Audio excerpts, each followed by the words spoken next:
Media. Visakha స్థానిక సంస్థల ఎన్నికల నుంచి బొత్స తప్పుకుంటారా? పోటీ చేసేందుకు భయపడుతున్నారా? ఓటమి తప్పదని భావిస్తున్నారా? అది రాజకీయంగా మంచిది కాదని అంచనా వేస్తున్నారా? జగన్ తనను బలిపశువు చేస్తున్నారని గ్రహించారా అంటే అవుననే సమాధానమే వినిపిస్తుంది. అయితే జరుగుతున్న పరిణామాలు కూడా అలాగే ఉన్నాయి. విశాఖ స్థానిక సంస్థల ఎమ్మెల్సీ ఎన్నికను జగన్ ప్రతిష్టాత్మకంగా తీసుకున్నారు. ఎలాగైనా గెలిచి పూర్వ వైభవం సాధించాలని భావిస్తున్నారు.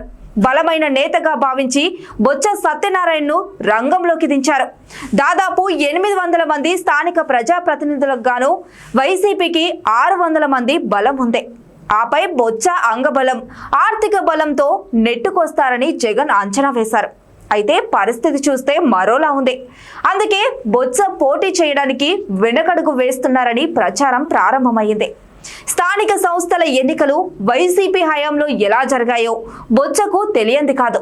ఆపై చంద్రబాబు స్థానిక సంస్థల ఎన్నికల బాధ్యతలను పీఎం రమేష్ కు అప్పగించారు.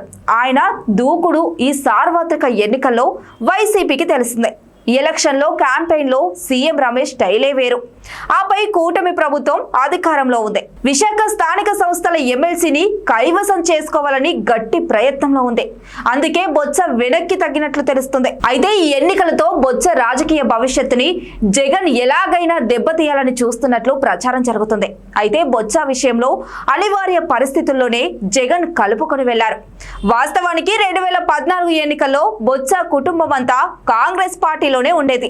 తనతో పాటు తమ కుటుంబంపై సైతం బొత్స అనుచిత వ్యాఖ్యలు చేయడాన్ని జగన్ ఇప్పటికీ గుర్తుంచుకున్నారు.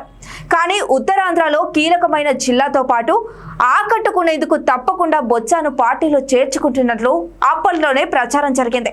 అయితే ఇప్పుడు పార్టీ క్లిష్ట సమయంలో ఉండడంతో బొత్స ద్వారా అధిగమించాలని జగన్ భావిస్తున్నారు.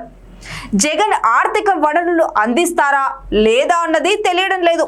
పార్టీ ప్రజా ప్రతినిధులతో మాత్రం 2 సార్లు సమావేశమయ్యారు. వారిని బెంగళూరు క్యాంపునకు తరలించారు. అయితే అధర్మంతో చంద్రబాబు గెలవాలని చూస్తున్నారని మాత్రం స్టేట్మెంట్లు ఇచ్చారు. అయితే అక్కడకు కనీసం 300 మంది ప్రజా ప్రతినిధులు రాకపోవడంతో బొత్సలో కలవరం ప్రారంభమైంది.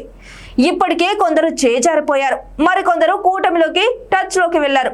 పోటీ చేస్తే కనీస స్థాయిలో ఓట్లు వస్తాయా లేదా అన్న అనుమానం కలుగుతుంది. సో అందుకే మిడిల్ డ్రాప్ అవ్వాలని బొత్స భావిస్తున్నట్లు సమాచారం. జగన్ కోసం తాను అనవసరంగా ఎందుకు బలిపశువు కావాలని బొత్స భావిస్తున్నట్లు ప్రచారం జరుగుతుంది. అసలు తనకు ఇష్టం లేకుండానే అభ్యర్థిగా ప్రకటించారని అనుచరుల వద్ద బాధపడుతున్నట్లు సమాచారం. ఈ ఎన్నికల్లో బొత్స కుటుంబానికి జగన్ ఎనలేని ప్రాధాన్యం ఇచ్చారు. 4కు టికెట్లు ఇచ్చారు. విశాఖ ఎంపీ అభ్యర్థిగా బొత్స ఝాన్సీ లక్ష్మికి ఛాన్స్ ఇచ్చారు. అయితే అటువంటిది పార్టీ కష్టకాలంలో ఉంటే బొత్స పోటీకి ససేమిరా అనడం పార్టీలో హాట్ టాపిక్ గా మారింది. అయితే ఇందులో నిజం ఎంతుందో తెలియాలి.